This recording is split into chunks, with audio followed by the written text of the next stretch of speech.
Bonjour à toutes et à tous et bienvenue dans la Gazette du Maine. Aujourd'hui je vous retrouve pour un format un peu spécial puisque je ne suis pas seule. Je suis virtuellement accompagnée de Julien Dupuis qui est notamment le réalisateur du documentaire inédit Stephen King, Le Mal Nécessaire, qui sera diffusé sur Arte le 23 octobre.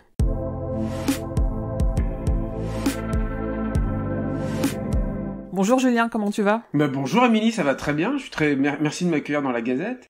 Merci de m'accorder cette interview, moi j'ai plein de questions pour toi. Et d'abord, est-ce que tu peux te présenter ou présenter un peu ton parcours à nos auditeurs et auditrices et après on parlera du documentaire. D'accord, je vais essayer de faire bref parce que je pense pas que ce soit le plus passionnant dans tout ça.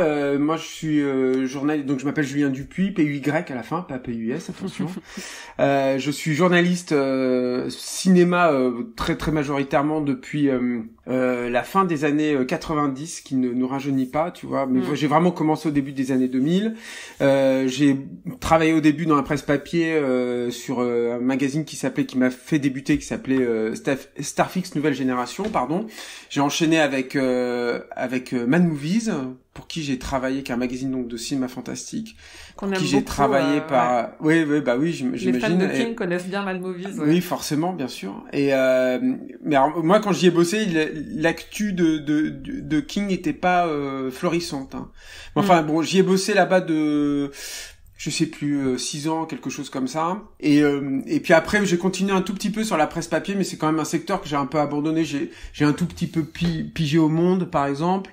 Et j'ai un petit peu pigé aussi pour Première, principalement pour le site internet. Mais dès le 2003 ou 2004, je sais plus exactement, j'ai commencé à co-réaliser d'abord, puis à réaliser ensuite des documentaires pour la télévision. Donc j'avais fait quelques docs au début des années 2000, notamment à l'époque où dans les éditions DVD, en fait, ils avaient suffisamment de moyens pour nous permettre de faire des beaux documentaires. J'en avais fait un sur Stan Winston, tu vois. Ça semble improbable aujourd'hui de faire un documentaire où on t'envoie à Los Angeles pour filmer des entretiens, mais c'était vraiment génial. Et puis j'ai commencé à faire le format qu'on appelle 52 minutes, donc un format qui est le format de mon doc sur Stephen King en 2013. Le premier, c'était une co-réalisation avec Xavier Sayanov, c'était produit par une société qui s'appelle Empreinte Digitale et coproduit par Thierry Tripot, qui est le coproducteur aussi du Stephen King. Et j'ai suivi ça avec d'autres documentaires de 52 minutes, et parallèlement à ça, je faisais un hebdo pour Ciné Plus Frisson qui s'appelait Le Grand Frisson, que je réalisais et qui était un peu l'équivalent de Mad Movies mais pour la télé. Alors c'était vraiment un kiff énorme. Alors j'étais payé une misère là-dessus, mais par contre c'était un bonheur énorme en fait de faire ça, quoi. C'était vraiment génial, quoi. Je ne comptais pas mes heures et mon investissement accompagné par une équipe de monteurs, de graphistes, toujours produit par Empreinte Digitale d'ailleurs, qui était d'enfer, quoi. Et c'est une partie des gens finalement que j'ai retrouvé sur mon doc sur Stephen King, quoi.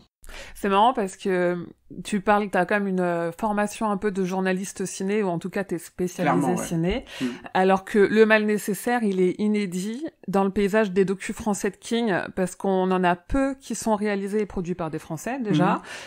Beaucoup des docus sur King, ils sont souvent sur ses adaptations, et ils sont très pauvres en images de l'auteur. Alors que là, toi, tu nous as donné un documentaire de 52 minutes, qui sont quasi exclusivement que des images de lui, et surtout qu'il nous parle de lui, la personne qu'il est, de l'auteur qu'il est, et du citoyen américain qu'il est. Et alors que t'as une formation plutôt tournée vers le cinéma en tout cas. Oui, alors après on parlera peut-être de mon attachement particulier à Stephen King ensuite, mais si tu veux, le truc c'est que l'accord avec Arte et puis avec mes producteurs, si tu veux, c'était de faire un doc sur Stephen King. Et le piège avec Stephen King, je pense, hein, pour la télé en particulier, mais pas que pour la télé, hein, je pense même en règle générale, c'est que c'est probablement l'auteur qui a été le plus adapté au cinéma et à la télévision, et que du coup t'as une vraie confusion qui s'instaure. Les gens en fait ils ont l'impression qu'ils ont lu Carrie quand ils ont vu le film de Brian De Palma. Moi j'adore le film de Brian De Palma, mais le film et le roman c'est pas la même chose, c'est pas les mêmes œuvres en fait. On va pas parler de Shining. Évidemment. Mais moi justement ça a été un gros problème, j'y viendrai derrière Shining.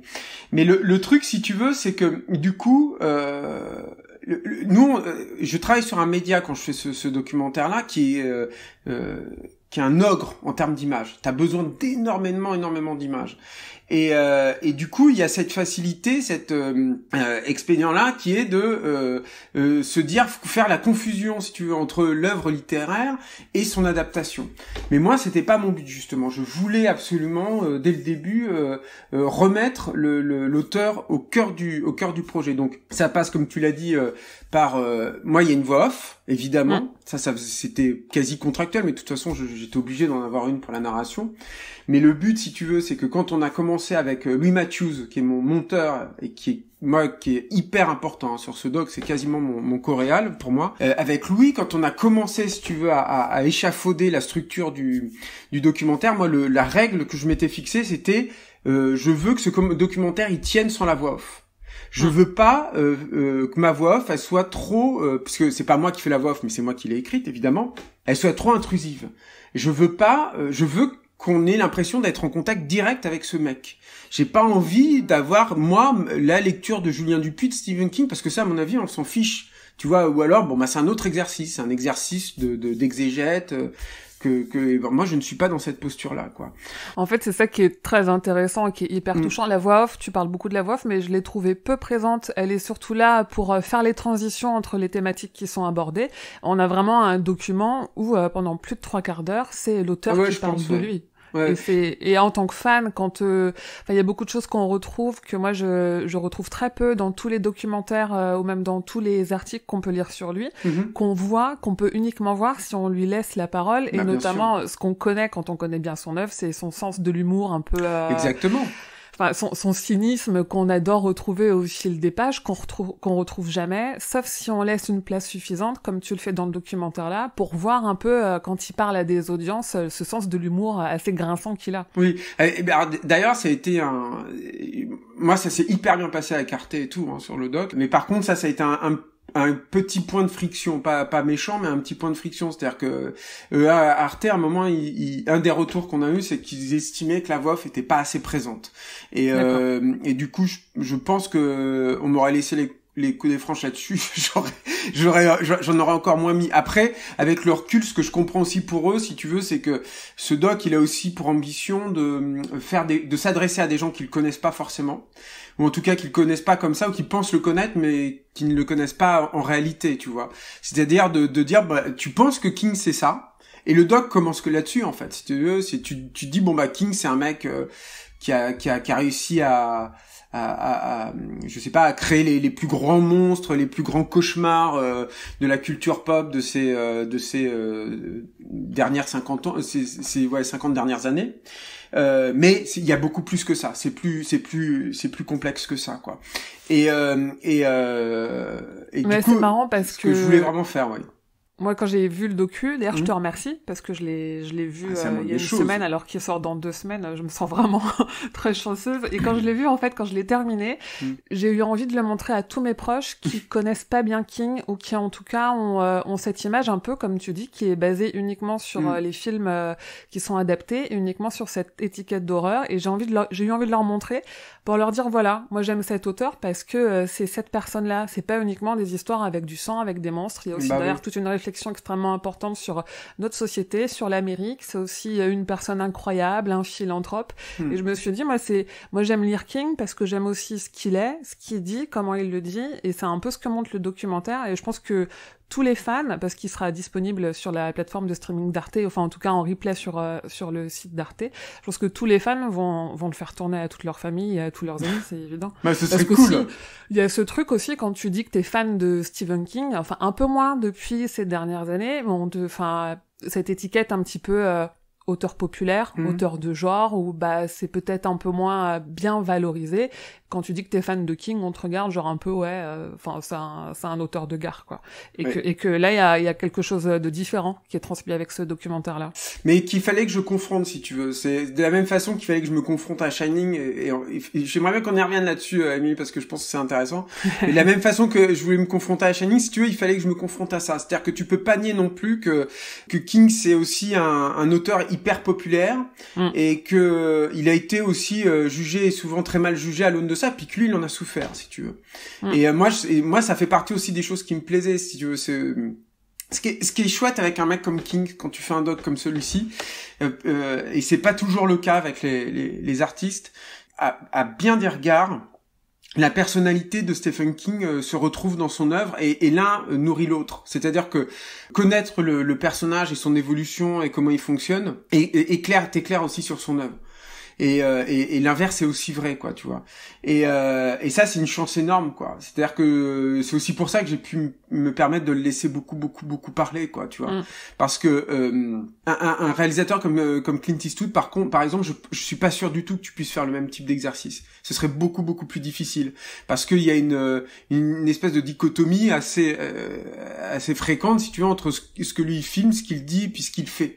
C'est pas la même chose. Chez King, c'est pas, il est hyper cohérent, en fait, Stephen King. Et je parle aussi de sa cohérence dans ses travers. C'est-à-dire, son rapport aux addictions, par exemple, c'est constituant dans sa littérature, et ce combat qu'il a dû mener, et aussi les faiblesses qu'il a eu à se confronter, auquel dont il a été victime, ont aussi, pour moi, c'est instrumental, si tu veux, dans son œuvre, c'est hyper important, quoi. Instrumental, c'est pas tout à fait le terme, je sais pas pourquoi j'ai sorti ce terme. Bon, bref, tu m'as compris, quoi. On a l'idée, et ça me semblait. J'ai juste un truc j'aurais juste revenir un instant, du coup, sur les films et le rapport avec les films, sur cette confusion-là. C'est que, dans le doc, il a fallu réfléchir à, mais comment tu parles de littérature sur un support qui est audiovisuel. C'est pas facile, ça, parce que il y a quelque chose de contradictoire, en fait, là. Donc il a fallu réfléchir à ça. Donc c'est pour ça, si tu veux, qu'on a essayé par exemple de glorifier, alors c'est peut-être un petit peu maladroit, mais bon, je pense que ça fonctionne quand même,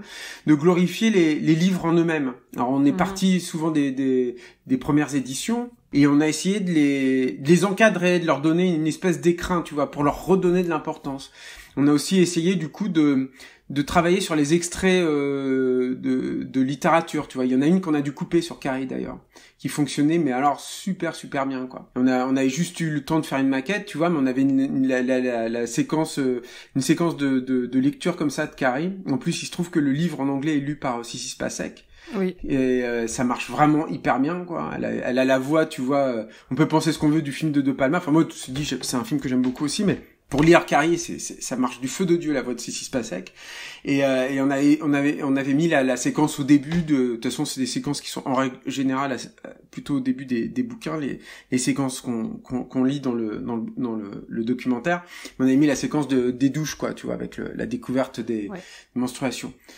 Donc ça, c'était le premier truc, mais le truc, c'est que de toute façon, tu peux pas non plus séparer Stephen King du cinéma. Bien sûr. Le truc, c'est que lui, ça la nourrit. Tu pourrais même, ça pourrait être un débat, mais probablement que le cinéma l'a plus nourri encore que la littérature, tu vois, sur plein d'aspects, en fait, je pense. En tout cas, son jeune âge, quoi.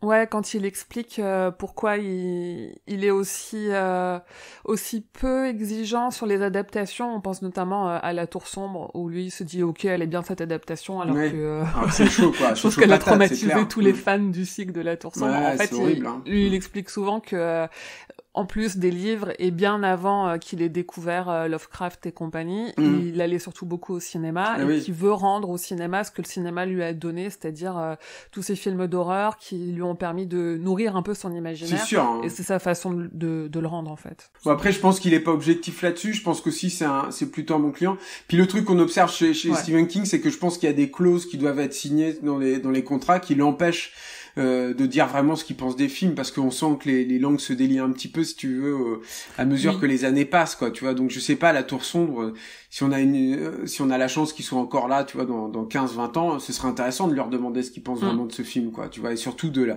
la production complètement chaotique du truc, quoi. Et tu vois, par exemple, ce qui était compliqué, par exemple, un des points qui nous a bien demandé de la gamberge sur le documentaire, c'est la présence de Shining du film de Kubrick. Encore une fois, moi, je suis hyper content que des fans de King comme toi, ou comme les gens qui te suivent, j'espère, apprécient le doc. Moi, c'est ma priorité, si tu veux, sur beaucoup d'aspects. Mais le but du doc, comme je le disais, c'est aussi de parler à des gens qui le connaissent moins bien, Stephen King. Et là-dessus, si tu veux, si moi je fais un doc où on voit pas une seule image du Kubrick, c'est pas normal, en fait. C'est pas logique, parce que je pense que ça nous plaise ou non, la première image qui vient une des premières images dans la psyché générale qui vient quand on parle de Stephen King, c'est Jack Nicholson dans le labyrinthe, tu vois. Ouais. C'est sûr, c'est une évidence, quoi, tu vois. Le problème, c'est comment j'en parle de ça, en fait, dans le doc, tu vois. Parce que je sais ce qu'il en pense, lui. Je sais aussi, j'ai lu Shining, je vois bien les différences dans le truc. J'ai pas du tout envie de mettre des extraits du téléfilm que je trouve tout pourri, qui est plus fidèle, certes, sur certains égards, mais qui est, moi, que j'aime pas du tout, personnellement. Et qui, je trouve, ne rend pas justice au roman. Et du coup, en fait, ça rejoint ce que tu disais sur le côté populaire. C'est-à-dire que je me suis dit, mais c'est ça la clé, en fait. La vraie raison, si tu veux, le vrai truc qui m'a permis, en fait, de résoudre Shining, c'est de me dire, en fait, pourquoi il l'aime pas, ce film. Pourquoi il est aussi dur avec Shining, et pourquoi il est aussi coulant, bah, comme tu le disais avec La Tour Sombre, mais avec plein d'autres trucs, quoi. Je veux dire, même Sleepwalker, tu vois, quand tu le revois, c'est sympathique, Sleepwalker, mais c'est cinématographiquement, c'est un film qui est assez faible, qui a hyper mal vieilli, qui était déjà, moi, je suis suffisamment vieux pour, j'étais ado, tu vois, quand il est sorti, ça tenait pas, quoi, tu vois.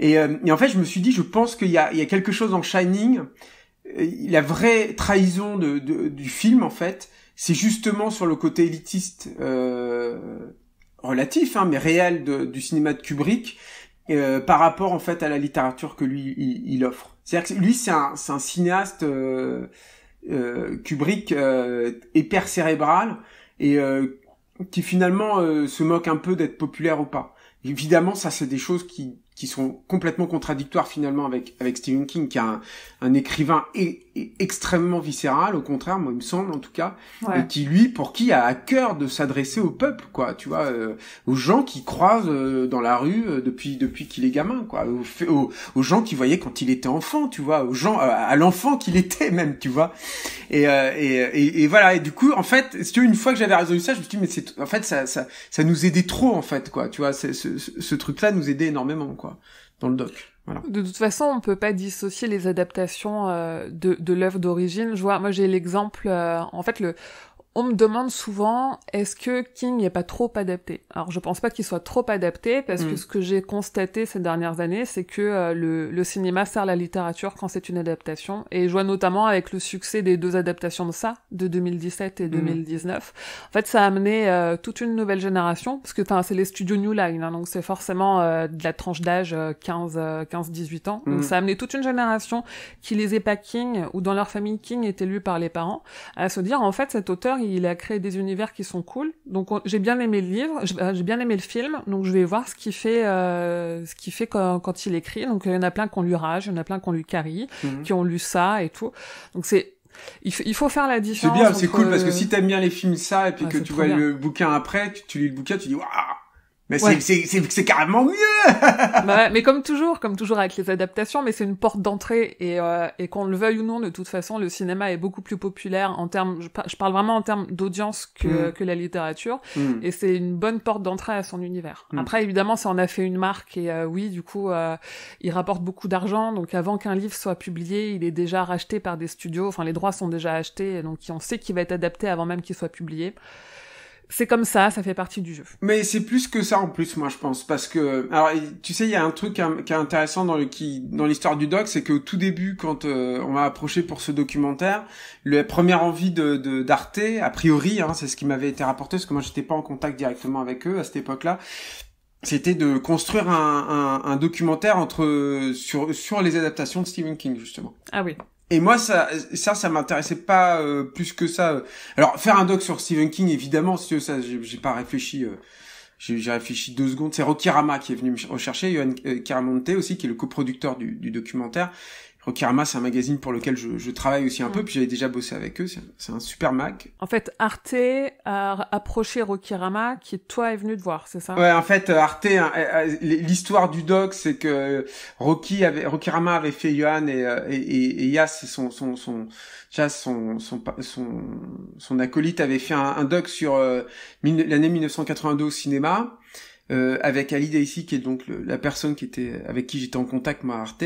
Et après cette expérience-là, en fait, ils ont voulu continuer, en fait. Et il y a eu cette envie qui est venue d'Arte. Et en fait, Yohan m'en a parlé à moi, en fait. Il m'a demandé, est-ce que ça t'intéresse?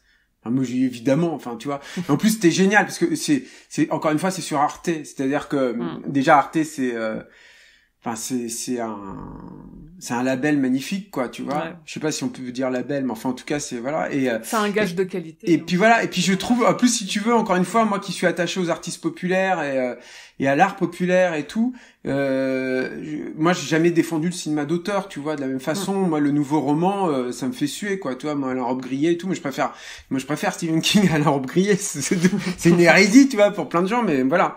Mais j'aime Victor Hugo parce que je trouve que voilà, il y a chez Victor Hugo, il y a du Eugène Sue, quoi, tu vois, il y a du truc un peu feuilletonesque, voilà, il y a de l'action, il y a de la bagarre, tout ça, bref. Et donc voilà, bon bref. Du coup, si tu veux, c'était génial, enfin de ce projet, mais donc le projet initial, c'était donc sur les adaptations de Stephen King. Et en fait, le truc, c'est que c'est pareil, j'ai essayé de me dire, mais qu'est-ce qu'il y a d'intéressant à raconter si tu fais un truc sur les adaptations de Stephen King? Et le truc que je me disais, c'est que ce doc-là, j'avais écrit une proposition là-dessus. C'était de traiter Stephen King comme un filtre entre générations et aussi un filtre entre arts, un filtre entre générations, parce que ce qui est hyper intéressant de Stephen King, c'est que il a reçu énormément de toute le cinéma en fait des années 50, noble et un peu moins noble, et puis souvent un peu moins noble que noble d'ailleurs. Il a digéré, il a recréé quelque chose à partir de tout ça dans son œuvre littéraire, et il l'a réofferte au cinéma, alors à travers les adaptations certes, mais pas seulement. C'est-à-dire que, par exemple, un Guillermo del Toro, il a beaucoup lu Stephen King, quoi, tu vois. Et c'est intéressant en fait de voir comment un artiste, si tu veux, peut se faire dialoguer et les époques et les arts. Et c'est ça qui m'aurait, moi je trouvais que c'était une aventure assez intéressante, tu vois, à raconter. Je sais pas trop comment je l'aurais raconté, tu vois. Quand je te dis ça, je me dis, oh là là, heureusement que je me suis pas lancé dans un truc pareil. Mais en tout cas, voilà, c'était ça qui m'intéressait. Mais c'est pour te dire que de toute façon, je pense que ce dialogue avec le cinéma, il est aussi induit par l'œuvre de Stephen King. C'est pas simplement que il vend beaucoup de livres et le cinéma se dit, ah bah tiens, on va aller le voir, quoi. Non, je pense qu'il y a quelque chose qui est profondément cinématographique dans sa façon d'écrire. Et dans sa façon même, je trouve d'ailleurs, d'articuler ses romans. Je trouve que par exemple dans sa structure de chapitres, souvent tu peux retrouver des structures de séquences en fait, tu vois. Shining, c'est écrit en 5 actes comme une pièce de théâtre. Le Fléau, on a clairement 3 grandes parties avec 3 thématiques différentes. Mais c'est ce qu'on disait tout à l'heure. De toute façon, je pense qu'il a été tellement imprégné par le cinéma que dans sa façon de retranscrire une histoire, elle va forcément être très visuelle et facilement adaptable. Et c'est d'autant plus indissociable que le succès de Carrie en roman, c'est aussi grâce au succès du film Carrie, dont les droits ont été achetés alors qu'il était même pas encore publié. Ça a commencé comme ça, de toute façon. C'est vachement intéressant, Carrie, parce que ce dialogue avec le cinéma, il a été initié dès le début, quoi. C'est un truc de fou, en fait, quand tu y repenses, quoi. Et c'est pas le fruit du hasard. Encore une fois, je pense pas que ce soit le fruit du hasard, quoi. Non, je pense pas. Et ce qui est marrant, tu vois, ce qui est complètement aussi contradictoire, par contre, c'est que je trouve que dès qu'il a essayé d'être plus directement impliqué dans le cinéma, moi, je sais pas ce que t'en penses, mais je trouve que c'est jamais des très grandes réussites, en fait. Alors moi j'aime bien Maximum Overdrive, et puis en plus on lui réserve une place particulière dans le documentaire, quoi, tu vois. Mais par contre, mais tu vois, je pense pas qu'à ça, je pense à Silver Bullet ou des trucs comme ça. C'est que je pense qu'il y avait je crois pas que ce soit son médium pour autant, en fait. C'est ça qui est bizarre, en fait. Ça fait partie des choses qui sont intéressantes, je trouve, chez Stephen King, en fait. Mais on le voit, c'est lui qui a scénarisé Le Fléau de Mick Garris et Shining aussi, la version de Mick Garris. Et en fait, il est auteur, il est pas scénariste, il est pas fait pour faire du cinéma, et ça se voit. Après, Maximum Overdrive, c'est un peu un ovni parce que c'est le seul qui l'ait réalisé. C'est clairement un nanar, et aujourd'hui, les nanars ont vraiment le vent en poupe depuis plusieurs années.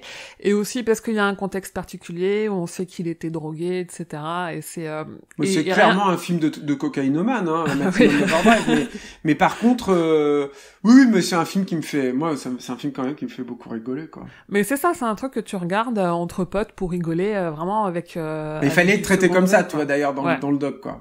Il fallait le traiter comme un truc, une bisserie rigolote, quoi, tu vois. Il fallait pas qu'on se pose à ce moment-là, quoi. Alors Louis, là, il est allé à fond, là, dans le montage, quoi. Alors, je peux te raconter. Il s'est éclaté, quoi, je crois.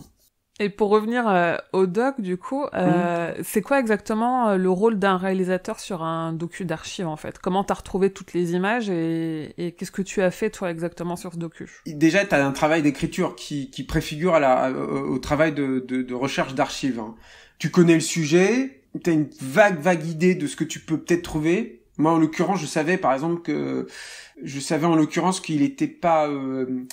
comment te dire, il se cachait de rien en fait, King, qu'il parlait aussi bien quand il avait des soucis de santé, quand à l'époque on a cru qu'il allait perdre la vue, que encore une fois ses addictions et tout, il disait tout.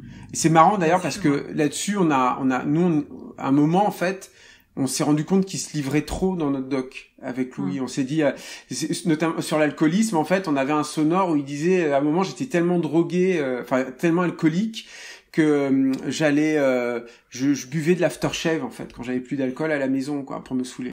Et là avec lui en fait évidemment si tu as un sonore comme ça tu le mets parce que c'est rare d'avoir un mec qui se livre comme ça et puis parce que tu te dis bon ben c'est hyper fort quoi, tu vois, t'as un truc à raconter qui est incroyable et en fait on l'a enlevé parce que une fois qu'on allait dans cette extrémité là c'était hyper difficile de revenir et c'était hyper difficile d'avoir à nouveau de l'empathie pour Stephen King. C'était tellement extrême en fait, il se livre tellement et bon bref. Donc pour revenir à ta question, donc déjà il y a un travail d'écriture et d'échange avec la chaîne. Déjà il fallait que je sache moi ce qu'attendait Arte si tu veux du documentaire et tout, qu'ils sachent moi ce que je pouvais proposer, enfin qu'on trouve un point d'accord en fait là-dessus. Ça a commencé il y a combien de temps? Moi j'ai commencé à écrire le tout premier jet en juillet 2019. Ah oui. Donc c'est long, hein. Ouais, c'est long, ouais. Mais ça se sent qu'il y a du travail. Ouais, donc en juillet 2019, ça c'était à l'époque ça a été à l'époque si tu veux, du rapport au cinéma, quoi. Entre Cimetière et ça, en plus, pile entre deux grosses sorties. Ouais. Ce qui était marrant, parce que tu vois, j'avais encore mon émission à l'époque de Le Grand Frisson et tout, donc c'était des films aussi que je continuais à chroniquer et tout. Enfin, bref. Et donc il fallait que je trouve un point d'accord et tout. Et puis après, bon, il y a le travail d'archive. Donc là, en fait, tu travailles avec une archiviste, en l'occurrence. Moi, il y en a eu deux. Et il faut que je retrouve absolument leur nom d'ailleurs. Il y a Divya, mais je me souviens plus de son nom de famille. Je les ai pas notés. J'ai lu bon, bref, elles sont évidemment au générique de fin, mais le générique de fin se passe tellement vite. Enfin bon bref. Donc il y a un échange avec les archives et moi là j'ai commencé à faire un peu un dérush, à choisir ce qui pouvait m'aider et tout et à voir ce qui allait me manquer. Quels allaient être les points forts, puisque je pouvais encore trouver comment j'allais pouvoir articuler tout ça, organiser tout ça, quoi, tu vois.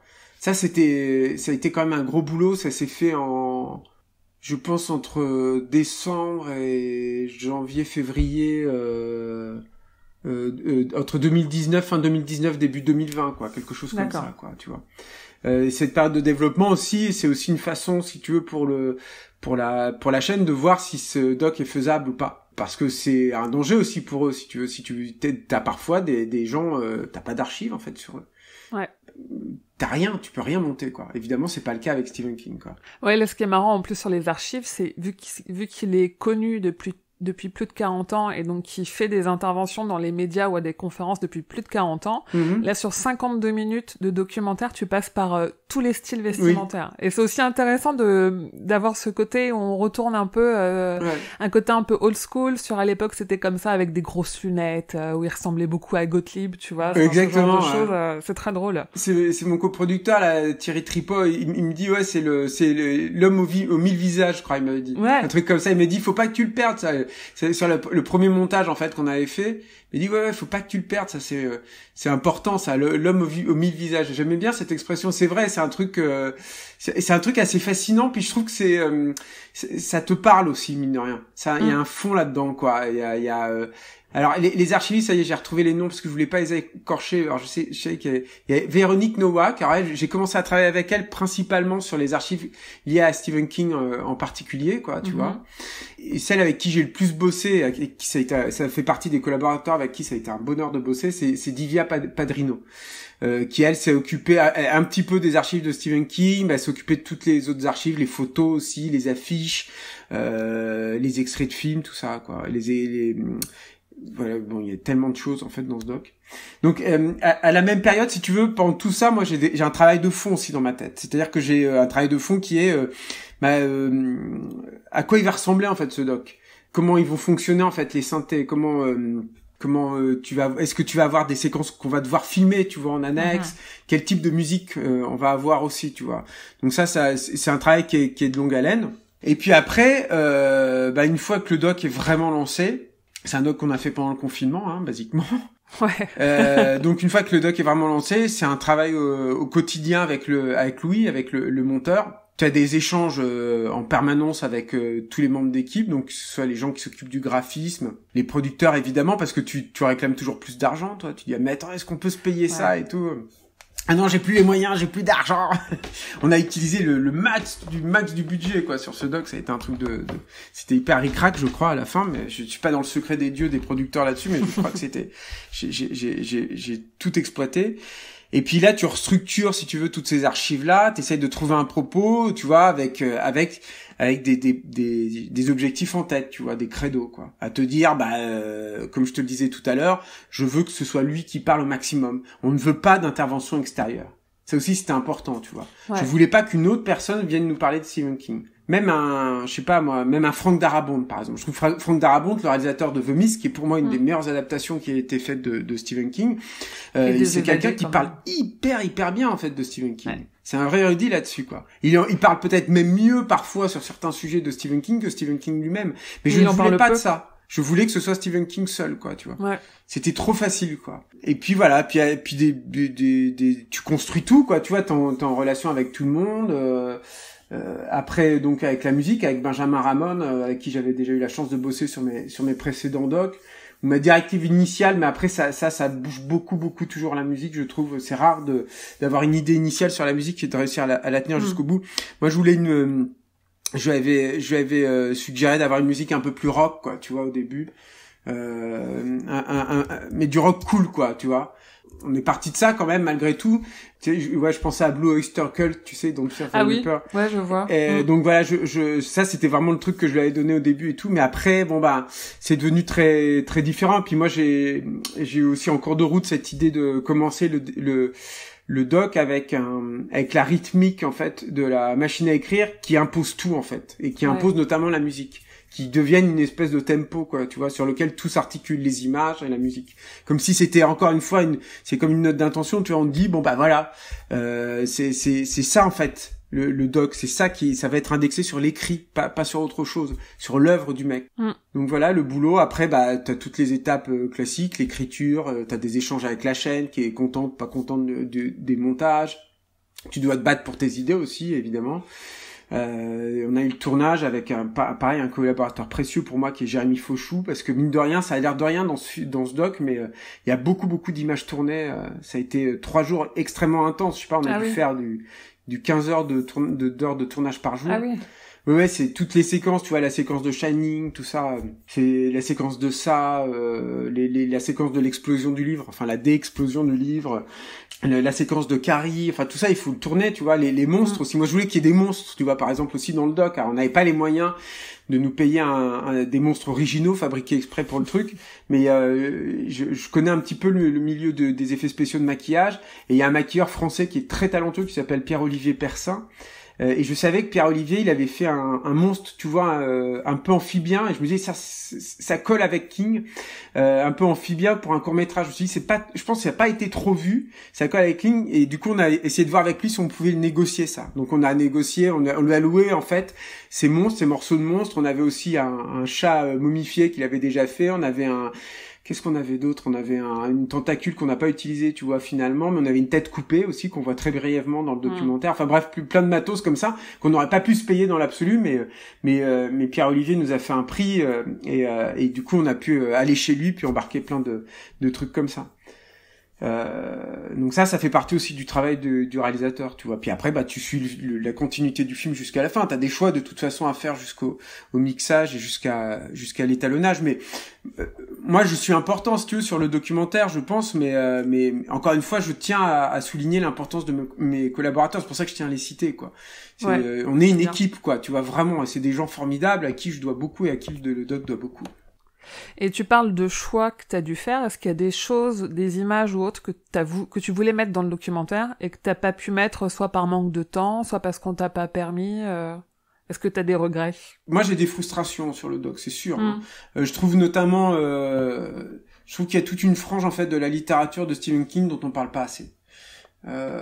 Ça m'embête, quoi. Tu vois que tu parlais de la grande saga, de la Tour sombre, du Fléau, des trucs comme ça. Et je trouve que j'ai pas eu la place en fait. J'ai pas réussi à les mettre et je suis un peu dégoûté en fait de ça. Faut faire un numéro 2. Ouais, mais c'est vrai que je suis un peu déçu en fait de ça. J'ai fait le maximum, mais tu vois, je voulais quand même au moins un peu les citer de ci de là, tu vois, mais Après t'es aussi contraint 52 minutes pour un auteur qui écrit depuis plus de 40 ans et qui sort 3 livres par an, à un moment donné, t'es obligé aussi de faire des concessions. C'est sûr, mais tu vois, par exemple aussi, je sais que le roman aussi sur JFK, elle est ouais, 22-11-63. Ouais, là, 22-11-63 aussi. Je suis déçu aussi de pas réussir à en avoir parlé parce que ça fait partie de cette frange de la littérature de Stephen King qui est peut-être pour laquelle il est moins identifié, parce que c'est un roman qui, je pense, est assez connu, celui-ci, mais pour laquelle il est moins identifié, qui tiennent vraiment du conte, en fait. Du côté, conte de Grimm moderne, quoi, tu vois, et du conte amoureux, là, en l'occurrence.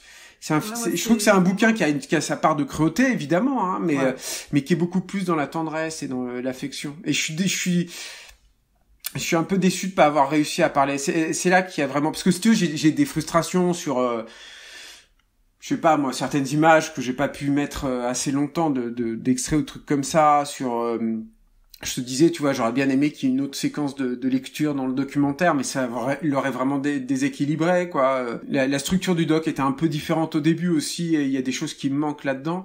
Dans la première structure du doc et tout, donc voilà, mais je pense que ma plus grosse frustration là, ce serait là-dessus en fait, sur il a fallu quand même que malgré tout j'aille relativement à l'essentiel, quoi. Et c'est dommage, quoi. Pour le coup, tu vois, c'est vraiment un truc sur lequel j'espère que les fans ne m'en voudront pas trop, quoi, parce que moi je peux comprendre en fait qu'on soit fan de King et qu'on soit frustré que tout ce pan de sa littérature là, en fait, cette facette là de son œuvre ne soit pas assez suffisamment représentée, quoi. Ouais, alors après je suis peut-être pas la plus objective non plus, mais moi j'ai pas eu cette frustration parce que ça m'a enlevé plein d'autres frustrations que j'ai avec tous les autres documentaires qui sont sortis ces 5 dernières années. Tu vois, c'est-à-dire que on parle pas que de ses films, on parle pas que de son aspect, ses monstres, les enfants, etc. On aborde beaucoup d'autres choses et on l'aborde en le voyant lui. Et ce qui n'arrive jamais, en fait, c'est toujours comme tu disais, on aurait pu avoir Darabont qui parle de lui, mais en attendant, là c'est quand même différent. Donc moi, en fait, ça a tellement contenté la fan qui est en moi qu'à la limite ces choses-là, c'est passé à côté, quoi. Mais c'était ça aussi, tu vois, le but. C'était, quand je te dis aller à l'essentiel, cette seconde structure, en fait, qui est venue d'une demande d'Arte, d'ailleurs. Ça nous a au moins permis ce truc-là. C'est un truc dont on parlait avec Louis assez souvent, c'est-à-dire de commencer avec le truc, c'est le boogeyman, tu vois, Stephen King. C'est le mec qui te fait peur et tout. Et petit à petit, de glisser vers autre chose pour finalement, moi, ça, c'était par contre, je savais que je voulais terminer là-dessus, sur cette archive-là, terminer sur un truc à la fois humble et hyper tendre. Tu es terminé sur un truc de tendresse totale et d'amour total. C'est-à-dire de te dire, bon bah tu commences avec un truc dans ta face, ça charcle, et ça saigne, il y a du bestiau, il y a du monstre et tout. C'est important, tu vois, les monstres. Moi, je sais que l'anatomie de l'horreur, pour moi, c'est une notion que lui, il a créée, tu vois, Stephen King, à ma connaissance, le truc de ouvrir la porte pour montrer le monstre, tu vois. C'est important, je voulais voir ça. C'est pour ça que je voulais avoir des monstres et tout. Mais il y a pas que ça. Et surtout, je voulais pas terminer là-dessus. Et c'était aussi le voyage que je proposais avec le doc. J'espère, quoi, tu vois. C'est-à-dire de commencer avec un truc paf dans ta face, et puis de terminer avec un truc tout doux, tout tranquille. Là, Stand By Me m'a vraiment aidé, tu vois, pour le coup. C'est vrai que j'ai beaucoup craché enfin pas craché, mais enfin, tu vois, je prends mes distances avec les adaptations cinématographiques. Mais le film de Rob Reiner, pour le coup, je trouve que ça fait partie de ces films qui ont saisi un truc de l'esprit de King. Et c'est ce qui est d'autant plus admirable que le film a été fait dans les années 80. Hein. Ouais. C'était pas évident du tout de faire un film comme ça, je pense, sur Stephen King à cette époque-là. Et il y a un truc qui est profondément de King là-dedans. Un truc à la fois sur l'Americana, sur le côté hyper rural aussi, qui est très important, je pense. Et puis la tendresse, quoi. C'est ça King, mais c'est vrai, tu vois. Je pense que c'est ça le truc.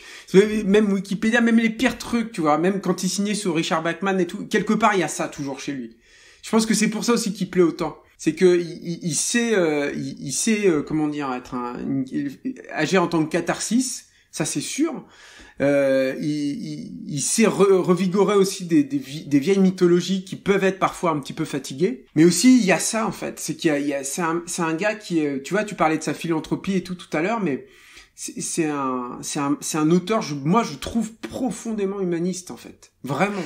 Ouais, en fait, c'est ça qui est aussi hyper touchant dans le documentaire parce que ça termine sur cet aspect-là et quand on est fan de King et qu'on connaît un peu sa vie et son œuvre, on n'est pas fan que de ce qu'il écrit, on est fan aussi parce que c'est une bonne personne.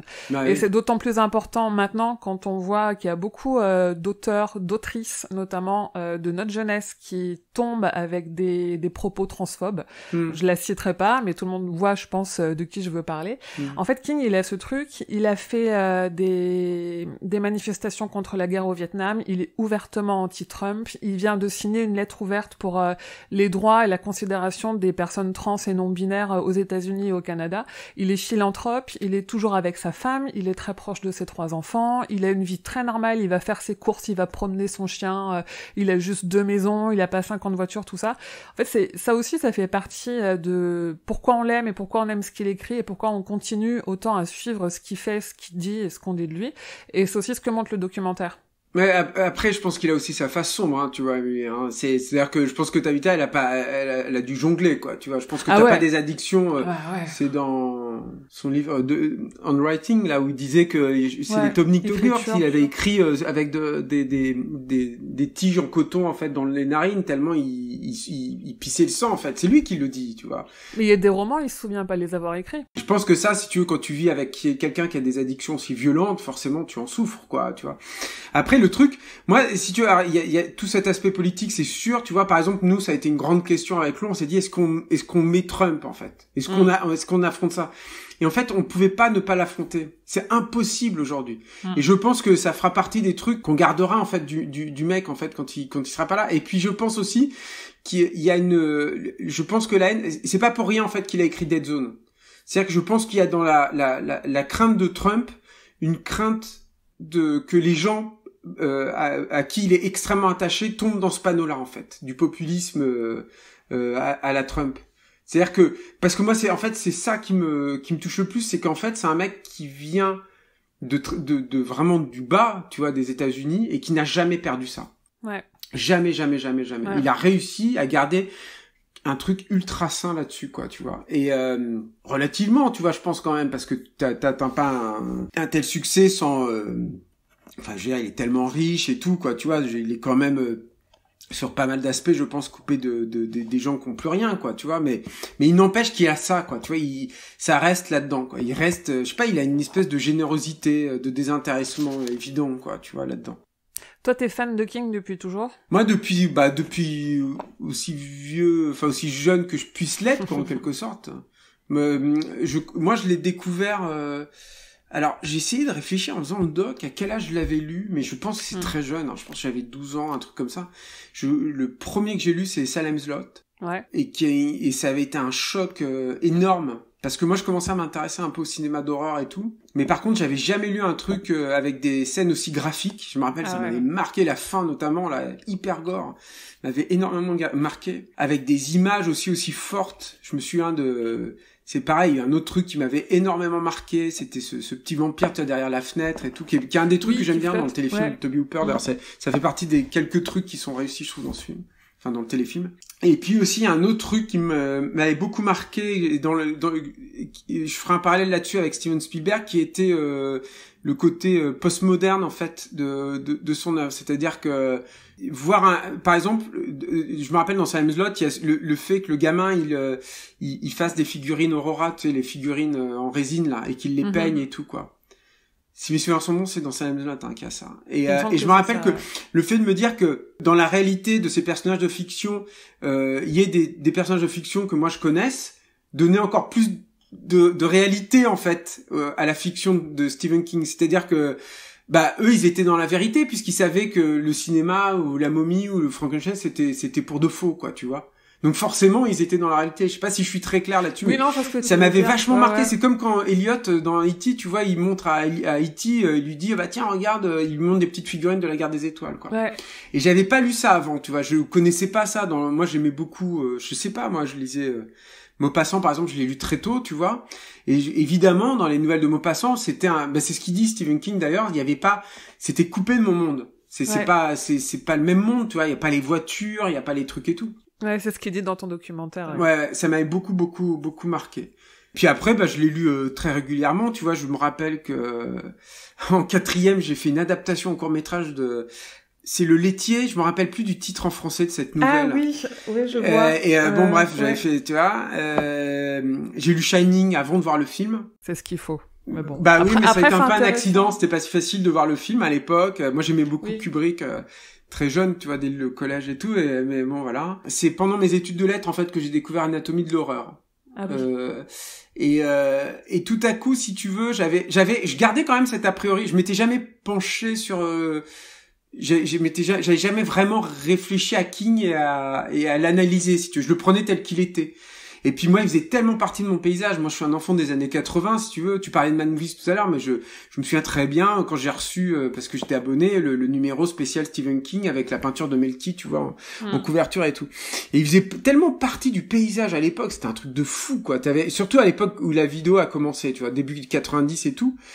Où c'était dingue, quoi. T'as l'impression qu'il y avait une adaptation de King par numéro de Mad Movies, quoi. C'était dingue, quoi. Et donc, quand je suis arrivé en études de lettres et tout, évidemment, si tu veux, là-bas, il y a une vision de la littérature fantastique, qui est complètement en porte-à-faux avec celle de Stephen King, qui obéit à celle de Zeta Todorov, tu vois, qui est, le fantastique, c'est la question à laquelle tu ne peux pas répondre.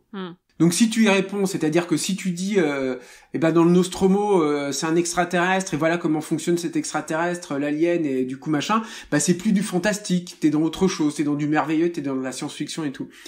Et en tout cas, t'es plus dans l'horreur et l'horreur fonctionne moins. Et j'ai jamais été d'accord avec ça parce que dans mes tripes, je le sentais pas comme ça, mais j'arrivais pas à le formuler, j'arrivais pas à l'articuler. Et pour un travail universitaire, j'ai été donc amené à lire un petit peu par accident, c'est moi qui suis allé chercher Anatomie de l'horreur de Stephen King.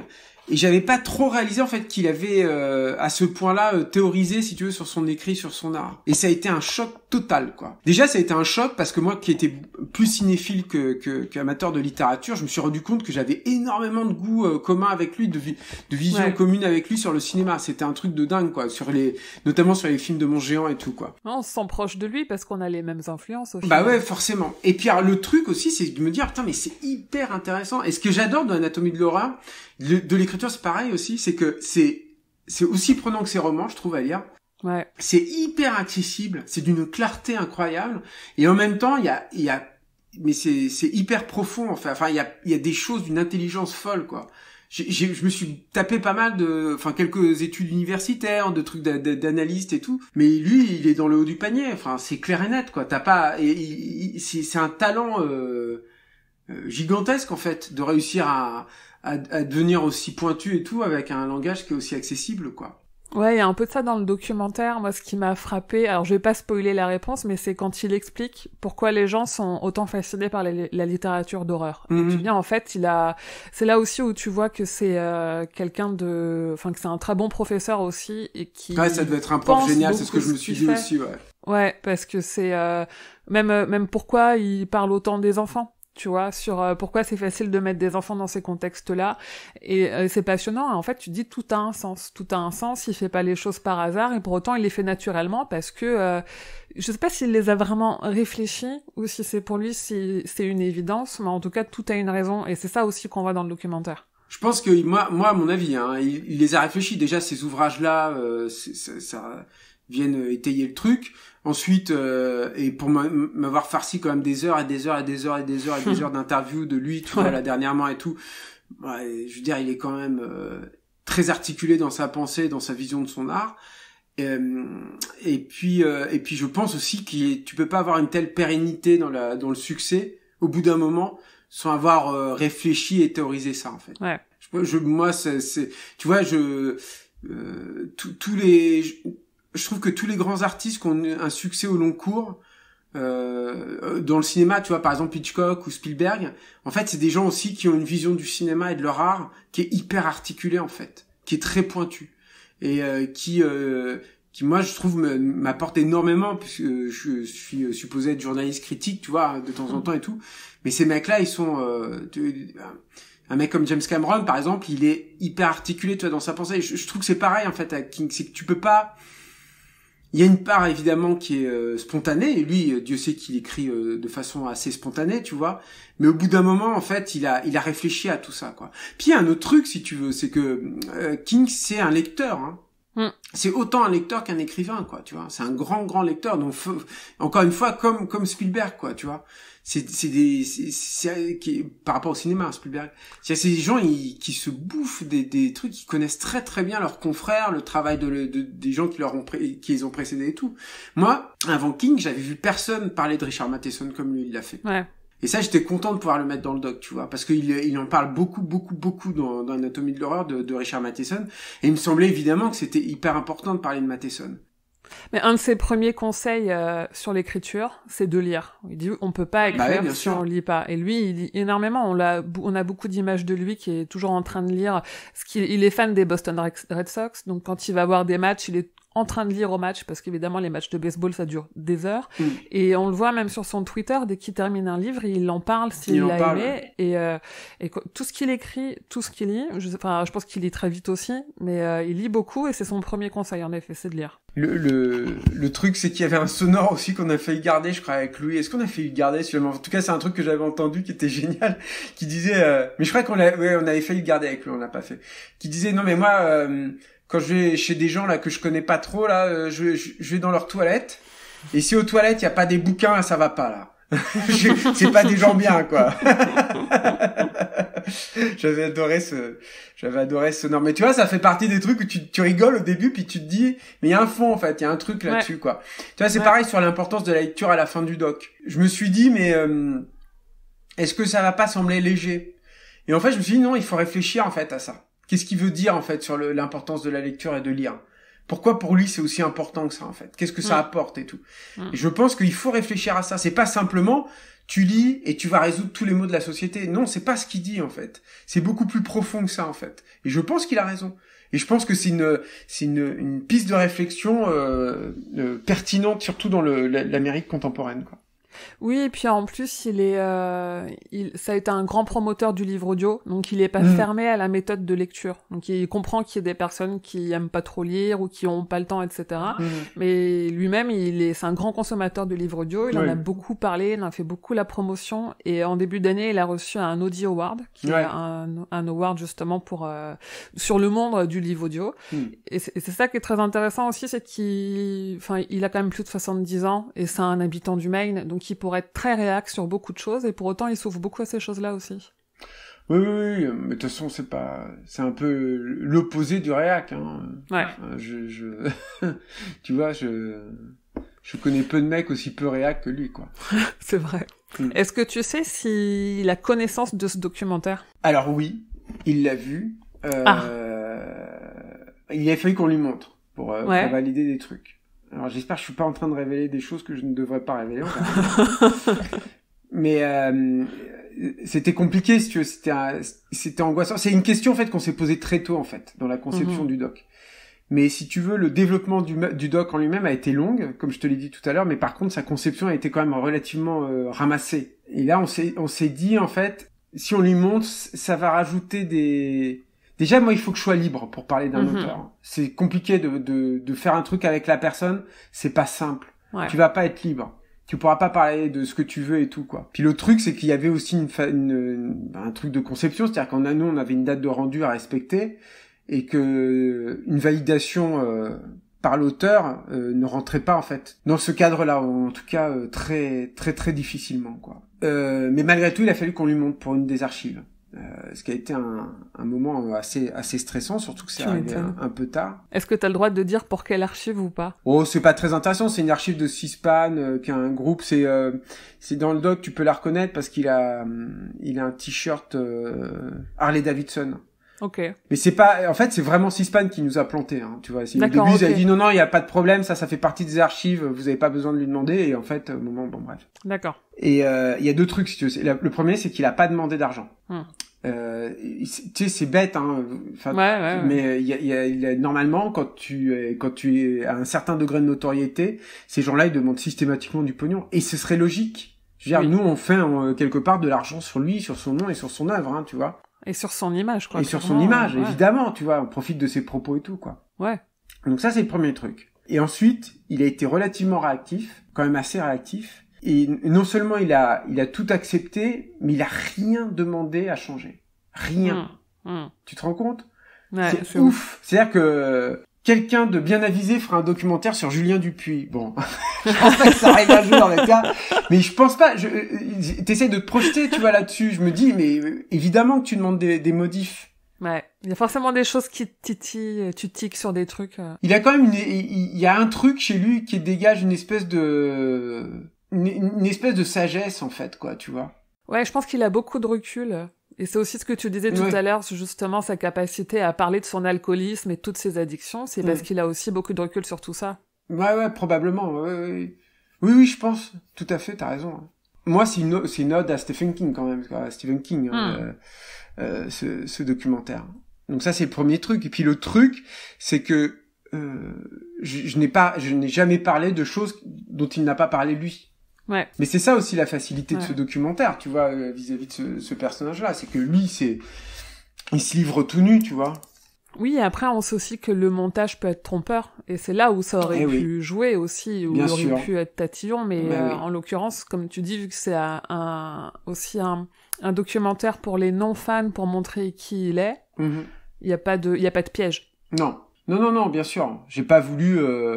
Je serais content de voir les retours en fait que le documentaire va avoir auprès des gens qui t'écoutent, quoi. Mais je pense pas le faire mentir, si tu veux, sur quoi que ce soit, quoi. J'ai pas l'impression non plus, non. C'était important. Enfin, c'est un truc de base, quoi, de toute façon. J'ai encore 3 petites questions pour toi. Il y en a une. J'ai lu les crédits à la fin du documentaire dans le générique. Toi, tu remercies la machine à fumer. Est-ce que tu peux expliquer? Ça, c'est une blague. Non, c'est dans les 3 jours de tournage épique avec Jérémy et tout, et on avait une machine à fumer. Okay. Parce que si tu veux, c'était le truc aussi, alors c'est une blague et pas une blague, c'est-à-dire que moi, de toute façon, visuellement, je voulais un truc, sur ces images qu'on allait tourner, je voulais des trucs très colorés, très un peu dans ta face, quoi, tu vois. Et puis je voulais vraiment les ricains, tu sais, ils ont une belle expression que j'adore, moi, qui est smoke and mirrors, qui est de la fumée des miroirs, pour dire tu sais, ces trucages un peu que tu bricoles toi-même, quoi. C'est pour ça que je voulais tu vois, des trucs passés à l'envers et tout, quoi. Et la fumée, forcément, elle faisait partie du truc, quoi. Et après, il y a le gag, c'est que moi, j'en ai foutu partout. Jérémy me gueulait dessus parce que éclairé avec la fumée, bon bah voilà, il perdait de la luminosité et tout. Enfin bref. Et puis voilà, ça nous a beaucoup fait rigoler là-dessus. Puis après, c'était un échange. On s'est bien marré, si tu veux. Dans l'équipe, il y a eu des moments qui étaient tendus et tout. Et puis encore une fois, faire ce doc pendant le confinement, c'était pas toujours facile, mais on s'est quand même bien marré. Et puis la machine à fumer a fait partie des ressorts comiques, on va dire récurrents en fait, dans le documentaire. Mais tu sais qu'il y a mon fils dans le doc aussi. Ah oui? Moi, je joue dans le doc et il y a mon fils. Ah, j'ai pas vu. Sur la séquence de Shining, le pauvre petit qui se fait taper, t'imagines la honte sans rien. Le pauvre petit qui se fait taper à la fin, c'est mon petit Célestin, quoi. C'est terrible. Ouais, c'est horrible, hein. Est-ce que quels sont tes futurs projets, et est-ce que t'as des projets sur King avec peut-être un deuxième documentaire avec le fléau et la tour sombre? Non, sur King, bah non, j'en ai pas. Et puis si tu veux, le truc c'est que quand tu travailles pour la télé, tu te rends compte que t'as la télé peut pas se permettre en fait d'être aussi pointu et spécialiste qu'Internet en fait, et notamment que des sites comme le tien. Donc je suis pas sûr qu'il y ait un second doc sur King, mais on sait jamais, hein, tu vois. Je sais pas. L'appel est lancé, si Arte nous écoute. Ouais, je sais pas. Non, j'ai d'autres projets. C'est un peu tôt pour en parler en fait. D'accord. Mais déjà moi je continue à travailler parallèlement, donc bon, c'est pas vraiment des projets, mais je fais toujours une émission pour France 4 pour les enfants, donc c'est l'extrême inverse si tu veux. Mais voilà, il y a j'ai d'autres projets, mais c'est un peu tôt. D'accord. Et j'ai une dernière question parce qu'on a parlé beaucoup des fans et dans nos échanges, tu paraissais très inquiet sur le regard des fans. J'ai même presque l'impression que c'est une source de stress. Alors, avant de terminer... Tout est une source de stress, tu sais, chez moi. Ouais, mais faut que tu saches que les fans de King, je te l'ai déjà dit, je crois, sont des gens très bienveillants et qui sont, je pense là, qui seront de toute façon heureux qu'on offre une place à King, surtout sur une chaîne comme Arte, et qu'on le fasse comme tu l'as fait. Donc pour moi, je pense qu'il n'y a pas de quoi s'inquiéter, surtout que c'est vraiment des gens très gentils et qui acceptent aussi la critique parce que eux-mêmes on réussissent à avoir beaucoup de recul sur l'œuvre de King. De toute façon, elle est tellement diverse que tu peux pas non plus tout aimer de la même façon. Donc ça t'apprend aussi à avoir du recul. Mais je voulais savoir si, avant de terminer, est-ce qu'il y a une chose que tu voudrais dire aux fans en particulier ? Écoute, en fait non, parce que c'est pas tant que c'est une source de stress, si tu veux, c'est que pour moi c'est important qu'ils aiment le doc. C'est important pour moi qu'ils y trouvent leur compte. C'est-à-dire que je pense que Ali à Arte, pour lui, c'était important que le doc il parle au plus grand nombre. Et il avait tout à fait raison. Et moi, j'espère que le doc va fonctionner, quoi. Tu vois, tu sais jamais ça. Mais moi, c'était important aussi que les fans y s'y retrouvent, parce que dès lors, ça aurait été une preuve de l'intégrité du documentaire, aussi une démonstration du fait que on raconte un peu plus que les trucs basiques habituels, quoi. Et puis aussi, c'est une marque d'appartenance, si tu veux. C'est aussi une façon de dire, je suis avec vous, quoi. Moi, je suis de votre côté, je suis un peu comme vous, quoi. Ouais. J'ai toujours un peu abordé les docs que j'avais fait comme ça, si tu veux, mais celui-là, je trouve que c'est encore plus important là-dessus, parce que c'est ce qu'on se disait au début, tu vois, il y a un peu quand même une injustice sur King et la façon dont il est traité, quoi, à plusieurs niveaux, quoi. Oui, encore maintenant. Oui, encore maintenant, quoi. Je voulais juste attends, Émilie, si tu me permets, je voulais juste. Bien il y a sûr. des gens que j'ai pas du tout cités, qui sont les graphistes aussi, parce qu'ils ont bossé énormément, notamment Raphaël Hopi et puis Laurent Sins. Ouais, ils ont fait un énorme boulot, puis en plus pas très longtemps. Donc voilà, ça a été. Il y a Matt Bogo aussi qui nous a beaucoup aidé à la prod. Voilà, il y a quand même Fabien Giraud qui est un vrai bon copain depuis longtemps, et j'étais très content de rebosser avec lui. Encore une fois, pour moi, c'est important en fait que, surtout que je trouve le générique de fin est passé à une vitesse de folie. Et pour moi, c'est important que tous ces gens-là, ils aient leur place, tu vois. Encore une fois, Rémi Non, qui est un étalonneur, qui est vraiment hyper fort. J'adore bosser avec ce mec-là. Donc voilà. Bref, il y a toute une équipe comme ça derrière moi. Encore une fois, je suis pas seul. Oui, oui, je te parle à toi, donc forcément ça met non, mais c'est sûr, évidemment, sur toi, mais c'est bien aussi de rappeler le nom des personnes qui ont travaillé avec toi. Merci beaucoup, Julien. Merci à toi, ça a été long, dis donc, hein. Tu crois qu'il y a des gens qui vont écouter le truc jusqu'au bout, là? Et encore, j'ai l'impression qu'on pourrait en parler encore pendant des heures. Ouais, tu crois? Je sais pas. Merci pour ton temps, merci pour ton documentaire. Donc, je rappelle qu'il est coproduit par Arte, Rokirama et Brainworks et qui sera diffusé sur Arte le 23 octobre à 22h30 et qui sera disponible en replay sur le site d'Arte, comme ça tout le monde pourra le montrer et l'envoyer à tous. Il est rediffusé aussi sur Arte. Oui, j'ai vu. En seconde partie de soirée, début novembre aussi. Alors j'ai plus les dates, mais vous les trouverez facilement sur... Pardon ? Il me semble que c'est le 1er novembre. Le 1er, ouais, c'est possible, je sais plus, mais on est diffusé 2 fois en seconde partie de soirée, ce qui est super. Ouais, ce qui est top. Évidemment, toutes les infos sont à retrouver sur stephenkingfrance.fr. Et si vous aimez mon travail et que vous souhaitez soutenir l'association Stephen King France, n'hésitez pas à liker, partager et à participer au Tipeee. Parce que maintenant, il y a un Tipeee et il y a des goodies officiels en contrepartie sur le Tipeee. Rendez-vous aussi sur podcut.studio pour écouter les autres podcasts du label Podcut qui produit la Gazette du Maine. Et merci de votre écoute, fidèles auditeurs et auditrices. Que vos journées soient longues et vos nuits plaisantes.